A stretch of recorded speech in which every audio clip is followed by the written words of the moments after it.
Okay, let me give you a moment's reflection here. In his final hours on Earth, serial killer Ted Bundy decided it was time to drop the facade of innocence. I just said that the Hawkins girl's head was severed and taken up the road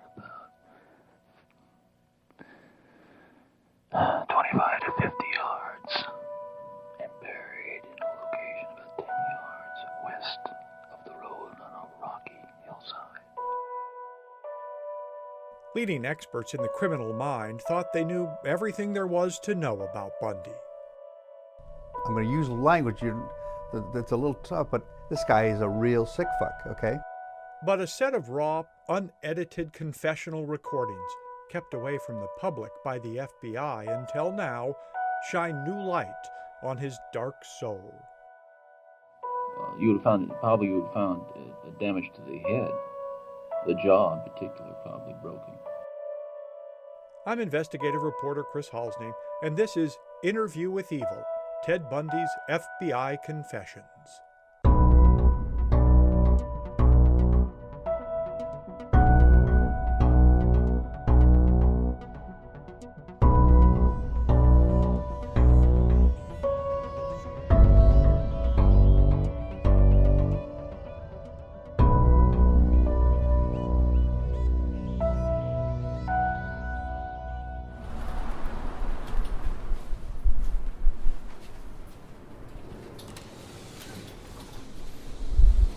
It's a rare privilege to visit Seattle criminal psychologist Dr. Ken Muscatel's office and not be involved directly in some kind of horrendous murder.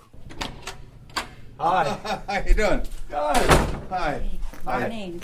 Morning. Hi. Nice to meet you. Nice to meet you. Dr. Muscatel's specialty is analyzing the mental state of killers. He does it for both prosecutors and defense attorneys alike. I got my PhD from the University of Washington in 1979, which was when dinosaurs actually ruled the earth. And I've done well over 700 homicide cases over the course of my career at this point. And I've done a lot of cases with children, including I've done just over 60 homicide cases with children who are the alleged perpetrators from under the age of 16 all the way down to 11. By any definition, if you're 16, 13, your brain is not even remotely developed. I first met him about 20 years ago when I was working as an investigative reporter in Seattle. Iro 7 Eyewitness News at 5. We shared a fascination with the arrest of Green River killer Gary Ridgway. Investigative reporter Chris Halsney joins us now live along the SeaTac Strip. Well, prostitutes who worked this area in the early 1980s say that Green River killing suspect Gary Leon Ridgway was a frequent and weird customer. But I thought I was doing you guys a favor. Killing prostitutes here, you guys can't control them, but I can. What did Gary Ridgway say? He said, one of the things he said about why he did it was because he was good at it. With his dark-rimmed eyeglasses and trimmed gray goatee, Dr. Muscatel looks a lot like famed psychologist Sigmund Freud. Only Dr. Muscatel has a full head of hair. Let's do it this way. Here's the grassy area. We are here to speak with him about a series of audio recording admissions made by serial killer Ted Bundy, only a few days before his execution. What's the Attorney General of Washington willing to do? Dr. Muscatel, as it turns out, knew Ted Bundy long before Bundy was ever suspected of anything. I would see, literally, T. Bundy, yeah, he worked as a counselor, therapist at Harborview Mental Health Center. Yes. I knew I had a colleague who knew him. He invited her over to dinner. Dr. Muscatel never had a chance to diagnose Bundy in person, but as he listened to the 4.5 hours worth of death row audio recordings with me, it didn't take him long to zero in on Bundy's motives. He's been doing a sales job, and now this is his closer. Okay, so I'm going to close. We'll close the sale. He's at the end of his options.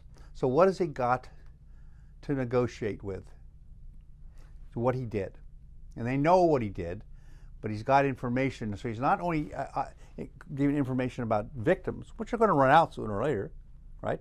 Once you run out of unsolved cases, then you're done. Yes. So he's got to. What else does he have to offer? You I have something inside me that I can articulate that you guys need to understand, and you could gain and save people by not putting me to death. What do you gain versus what do you lose? As the creator of this podcast, I made a few decisions about how best to share these rare recordings and provide listeners with the best insight possible into how Bundy's mind worked. I'm going to let him speak, unedited for longer amounts of time than your typical sound bites. I want you to hear the nuance in his words, his manipulative pauses, and storytelling abilities. We either convince the right people, it's now or never, and that to do a proper job for everybody, I'm gonna need some time. Here's the scene. January 20, 1989, Florida State Prison in Rayford. It's Friday. Bundy is set to be executed by electric chair on Monday night or Tuesday morning. Okay, how do I expect us to proceed? Well, this is what I hope we can together work on. He'd been sentenced to death in 3 separate trials for a series of murders and rapes in Florida. He'd been offered plea deals in return for his admission of guilty, but he refused, proclaiming innocence over and over again. Now, in this moment, finally, he says he's ready to admit to his horrible crimes. In return, though, Florida's governor, Bob Martinez, was going to have to delay the execution. How could he expect to get through all the details of 30 or 40 killings in one weekend? Those people want to know about what I've done.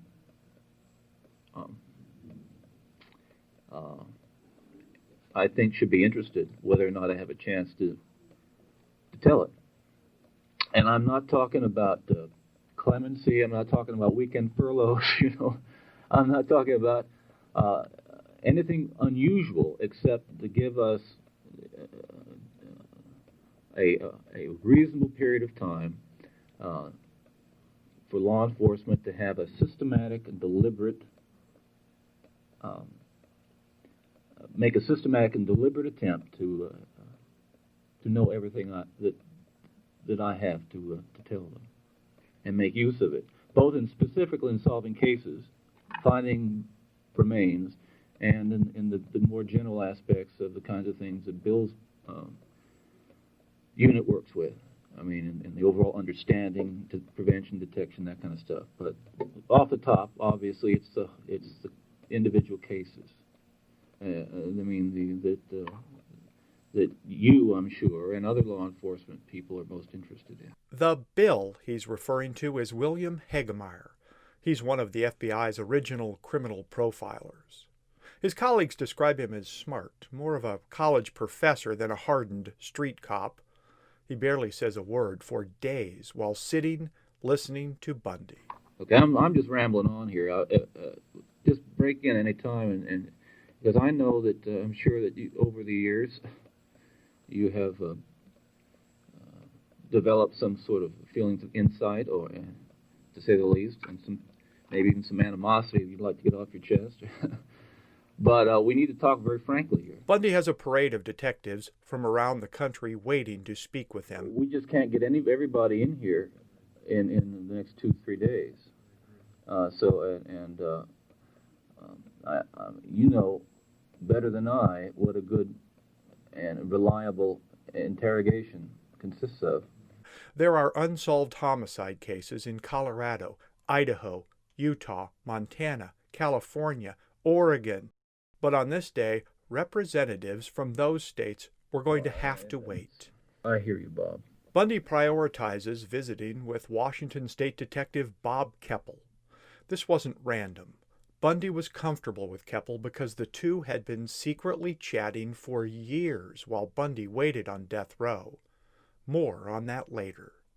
Because basically it all began in Washington State. That is, that's where I was living. That's where I grew up as a kid.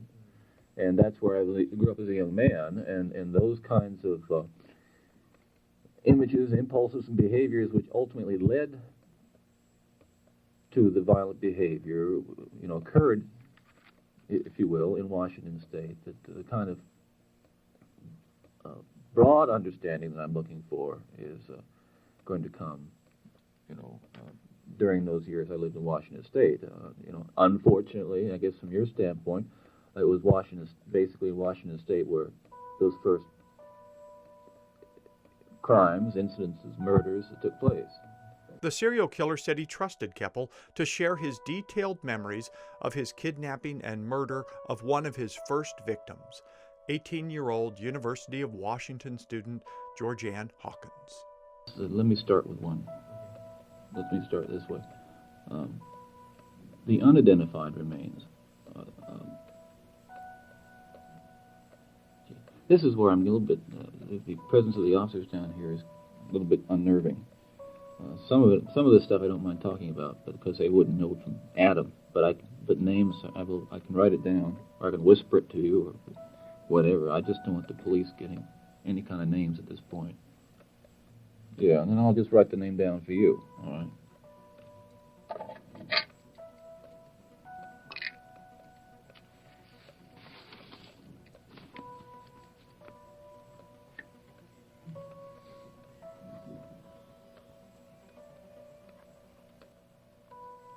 Okay. Did you say that?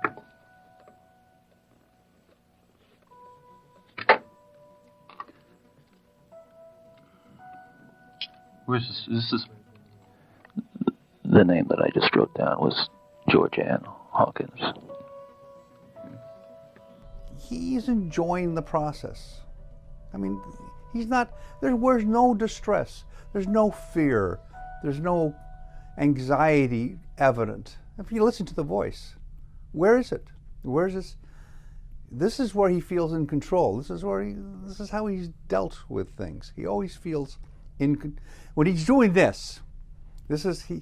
When he feels like he's playing people like a violin, he feels in control. Okay, let me give you a moment's reflection here.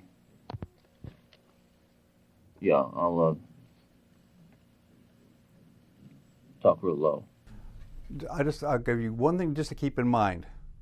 1001 Arabian Nights Scheherazade, who extended her life by telling stories. "Turn this ill-omened beast out from among us." The captain said, "Let us kill it." Another said, "Slay it with the sword." She was a concubine. He was going to execute her.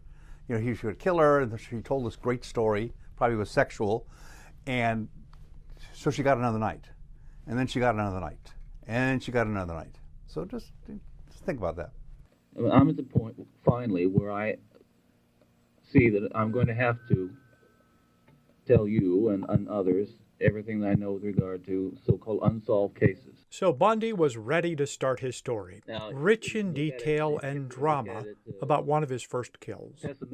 There weren't any reporters in the room, only the FBI agent, the King County detective, a correctional guard, and Bundy's young attorney. I can't remember what night of the week it was. Keppel hit play and monitored the narrowing width of tape left on each side of the cassette so he could pause the conversation and flip it over when the time came. Warm Seattle May night. I think it was clear. Weather had been fairly good. I was at about midnight in the alleyway behind, I may have my streets wrong here, but in an alleyway, did you hear that? Mm-hmm. Behind the sorority and fraternity houses, that would have been 45th, 46, 47, 47, somewhere in there. In back of the in back of the houses, across the alley and across the other side of the block, there was the Congregational Church, I believe, and some parking lots in back of the sorority and fraternity houses. I was moving up the alley.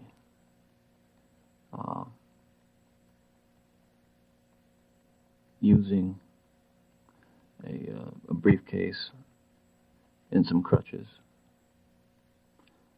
And a young woman walked down. I saw her round the north end of the block into the alley and stop for a moment and then keep on walking down the alley toward me. And about halfway down the block, I encountered her and asked her to help me carry the briefcase, which she did, and we walked back up the alley. Across the street, turned right on the sidewalk in front of, I think, the fraternity house on the corner there. Rounded the corner to the left, going north on 47th. Well, midway in the block, there used to be one of those parking lots they used to make out of burned down houses in that area. The university would turn them into parking lots, instant parking lots. There was a parking lot there, dirt,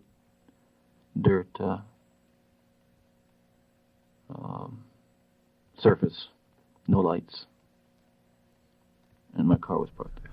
On a dark and stormy night, okay, this is completely, and it probably is true, but you remember, he may not remember it at the time.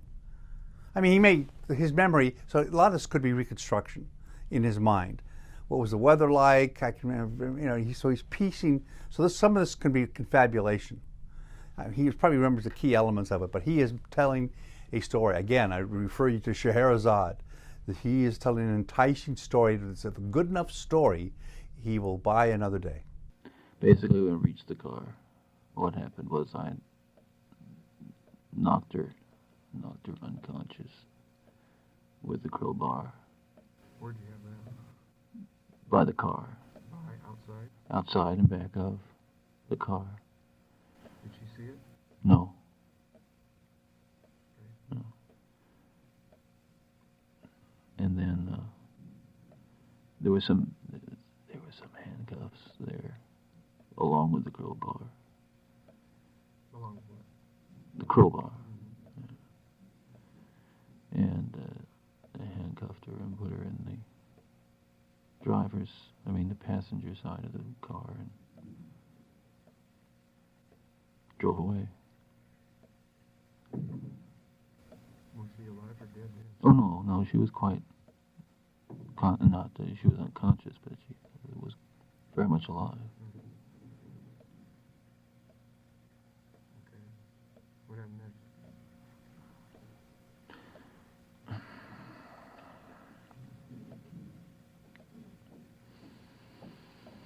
Well, wait a minute, hold it.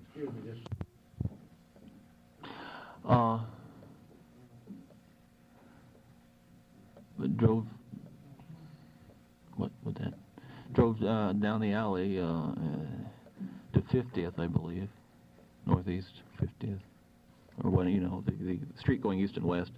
Turn left. Seattle's geography isn't that hard to envision, even if you've never looked at a map. To the west, there's water. It's Puget Sound, which connects to the Pacific Ocean. Then going east, there's this tiny strip of land where the main city sits. Then a huge lake, Lake Washington, where the University of Washington has its campus. Then suburbs, which end in the Cascade Mountains.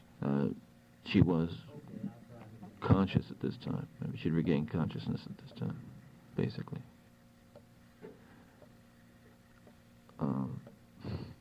Well, there's a lot of incidental things that I'm just not getting in, not talking about because they're just that incidental anyway. Went across the bridge, across Mercer Island, east, past Issaquah, up the hill, down the road, and up to the grassy area. Bundy's grassy area, one of his body dump sites, is a good 20-minute drive from the UW's Sorority Row. How did you get across I-90? When? You mean up in... You're driving eastbound on I-90. Right.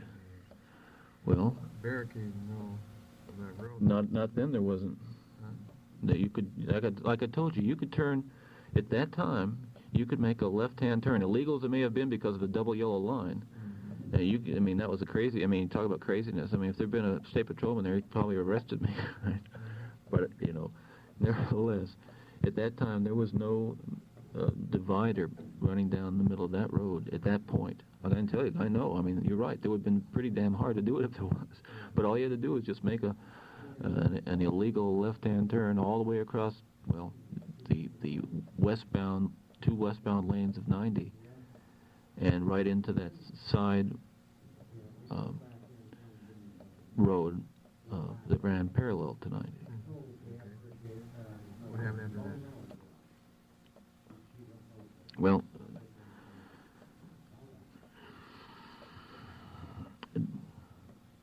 parked, took her out of the van and took the handcuffs off her, and Took her out of what?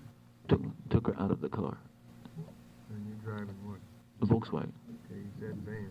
Did I say? Well, no, I didn't. I'm sorry if I it wasn't a. You said something before that was van.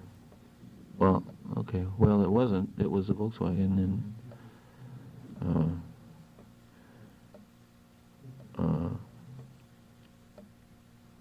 took her out of the car, and I think I said it took the handcuffs off. Maybe that sounded like van. Anyway,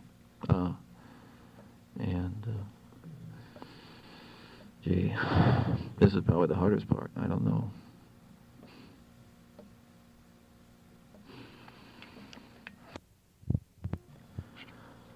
I know we're talking sort of not abstractly before, but well, we're getting right down to it, and I will talk about it. It's just I hope you understand. It's not something that I find easy to talk about, and after all this time. Notice, for example, he didn't talk anything about the ride there. She's awake at this time. What is she doing? She's screaming? Yes, probably. Is she crying? Yes, probably. Doesn't describe any of that. He doesn't describe her suffering. He's describing, well, it's difficult for me to talk about it. Who gives a shit? Pardon my French, okay? But it's difficult for you to talk about it. You're talking about a human reaction. He's not talking about her suffering, okay? One of the things that makes it a little bit, well, among the things that makes it difficult is that at this point she was quite lucid, talking about things, about some, it's funny, it's not funny, but it's odd, the kinds of things people say under those circumstances. And she said that she thought that she had a Spanish test the next day, and she thought that I had taken her to help tutor me for a Spanish test. It's kind of odd thing to say. Anyway,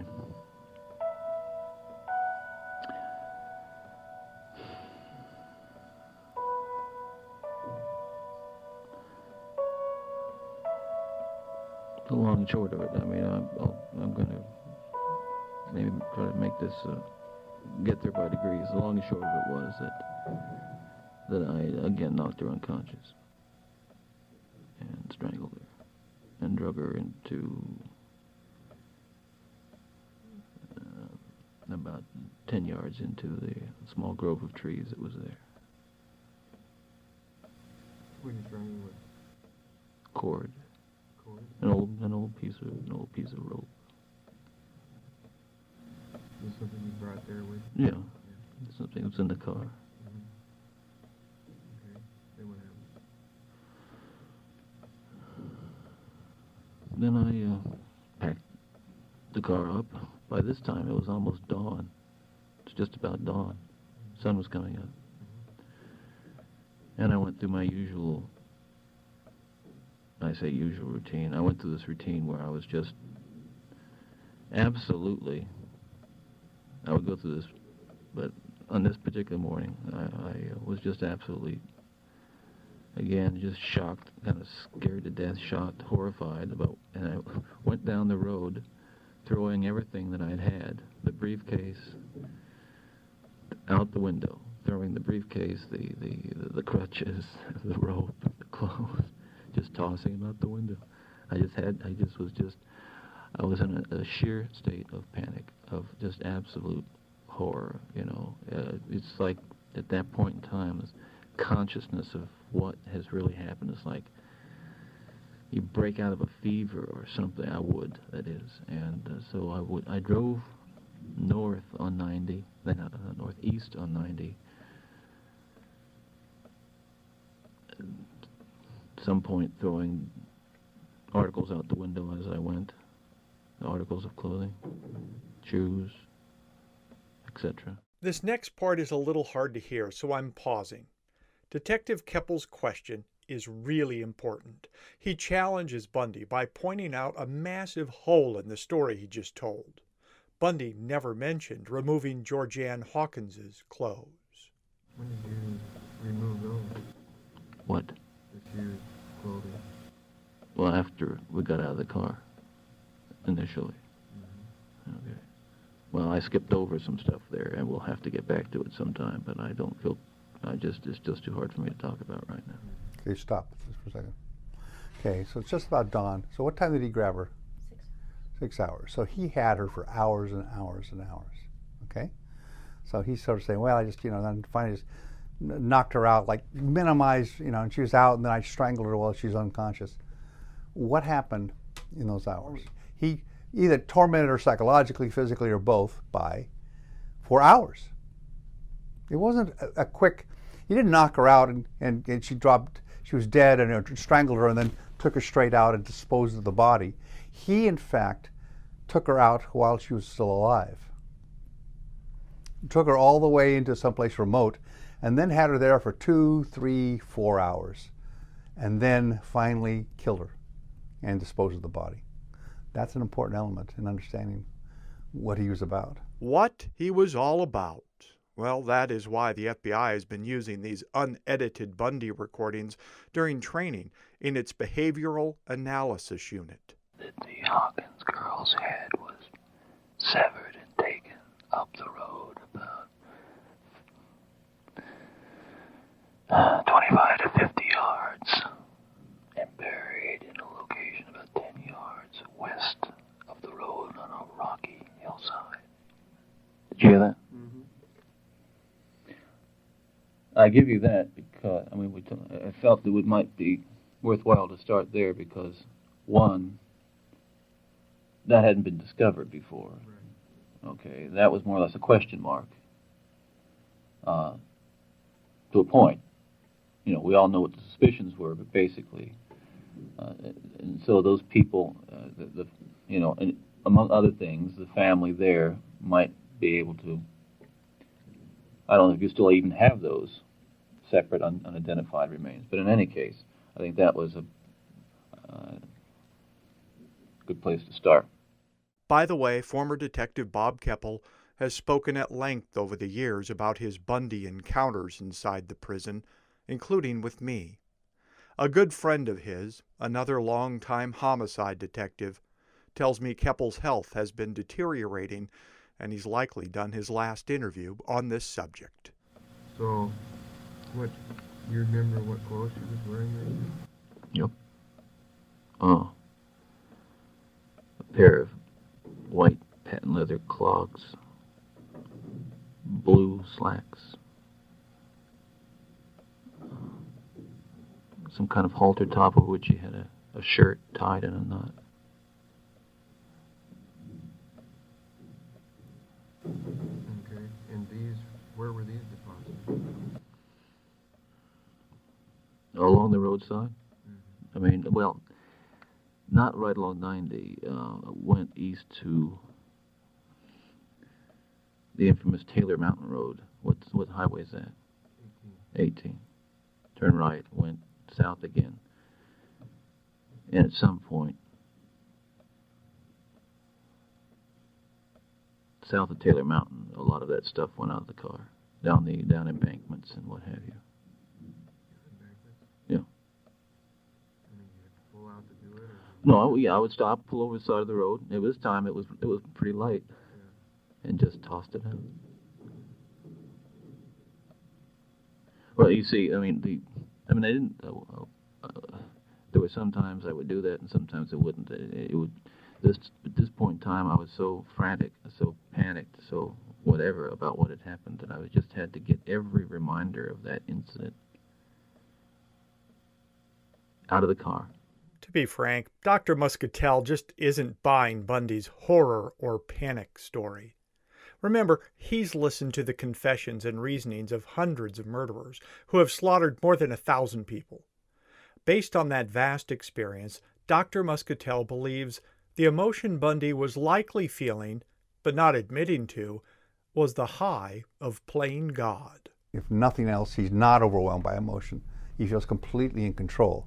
The urge, and he's satisfying this desire for control, and desire, desire to kill might be the desire just to have total control, and the ultimate total control will be to take this person's life, dispose of them, and get away with it and do it again. And that's tremendous control. Bundy controlled that prison interview room, too. He gave up one big secret, confirming his kidnapping and murder of Georgann Hawkins, but he made it clear that was only a taste, a bargaining chip, his way to prove he was serious about helping police solve all his other crimes. I mean, that night is like some kind of dream, very blurry, very nightmarish, and I have trouble piecing it together, but it's going to take me a while to work on that one. Okay. Keppel asked if he could get some feeling as to how many women and girls Bundy had killed in Washington state alone. The answer was tantamount to playground taunting. We get some sort of feeling, if you can't remember names, as to maybe timing or events or something that'll tell me, that give me an idea of how many people we need to talk about, locations,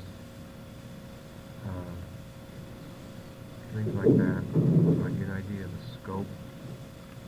In Washington. Right. Yeah. I think it'll be 11. 11 altogether. Yeah. I could give you probably most of the names, or some names and some locations, right, that don't have names. Okay. But this is basically what I want to avoid. The interrogation went on for hours that first day. Bundy never stopped his sales pitch, though, about how keeping him alive would aid in a deeper understanding of how his mind worked, which would be a benefit to society for all time. Well, Bill, I could corroborate something on virtually every one of these. I mean, almost without a doubt on every one of these in one way or another. I mean, that's I don't think anybody doubts that I've done some bad things. The question is what, of course, and how, and maybe even most importantly, why. Is there something to learn? He's talking about how important he is for the FBI and behaviorists That's exactly right. to study him. He believes that. Is, in fact, that true? Is there a lot to learn from these kinds of recordings about the next potential Ted Bundy? Yeah, yes. I mean, is it worthwhile listening to this stuff? Yes. Listening, there's no substitute for talking to a person. And we listen to recordings, but there's no substitute for their interaction. There's a lot to learn about the next Ted Bundy. I hate to be blunt, but you're never going to learn enough about the next Ted Bundy to prevent the next Ted Bundy. She's up in the mountains. Well, excuse me. Up in the Cascades. I'm investigative reporter Chris Halsney. Coming up in the next segment of Interview with Evil, Ted Bundy's FBI Confessions, we hear from one of the world's leading experts on serial killers, Dr. Sasha Reed.